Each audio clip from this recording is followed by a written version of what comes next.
Hoje iremos falar sobre a prática dos pés de lótus. Você já ouviu falar dessa prática? Bom, ao longo dos anos tivemos vários padrões de beleza, como o uso de espartilhos e peruca, e a China não seria diferente. No século X, os pés pequenos era visto como algo muito bonito, fazendo com que surgisse a prática dos pés de lótus, que levava no esmagamento dos pés das mulheres, aonde era enrolado em pedaços de pano até ficar no tamanho de 7,5 a 10 centímetros. E era uma prática muito dolorosa e que trazia sequelas pelo resto da vida, porque quanto menor fosse, mais bonito era considerado, se tornando um padrão de beleza que ajudava a arrumar um bom casamento, como também era visto como status, já que com os pés deformados dificultava andar e, consequentemente, realizar tarefas. E isso só era possível para quem tinha dinheiro para manter aquele padrão. Mas como essa prática se iniciou? Bom, há relatos que primeiro teria se iniciado com a elite, mas já em 1912 a prática teria se espalhado por todas as classes sociais da China, e que teria duas lendas que contam o possível início dessa prática,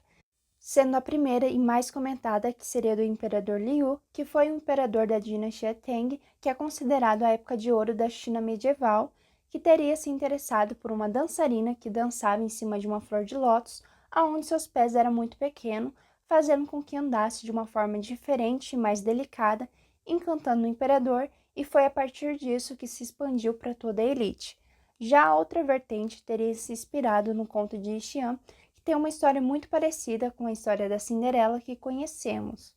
já que na história de Xian, ela sofre muito na mão das suas irmãs e madrasta, e após ela ir a um festival de Ano Novo, ela acaba perdendo seu sapato ao tentar fugir das suas irmãs, e quem acaba encontrando seria o imperador, que fica encantado, emitindo um decreto real dizendo que se casaria com a dona do calçado sem ao menos conhecê-la, e depois de muita procura, Yu Xian foi a única a conseguir calçar por ter seus pés muito pequenos, e no final eles vivem felizes para sempre como todas as outras fábulas. Eu aconselho vocês procurarem essa história porque ela é bem interessante, tem muito mais coisa, ou se quiserem eu posso trazer essa história mais completa aqui no canal, mas enfim, essa história teria inspirado essa prática. Mas como era feito todo o processo? Para chegar ao resultado esperado, todo o processo era doloroso e começava desde a infância, quando seus pés eram mergulhados em água quente e depois massageados e untados com óleo para atingir a forma de um botão de lótus,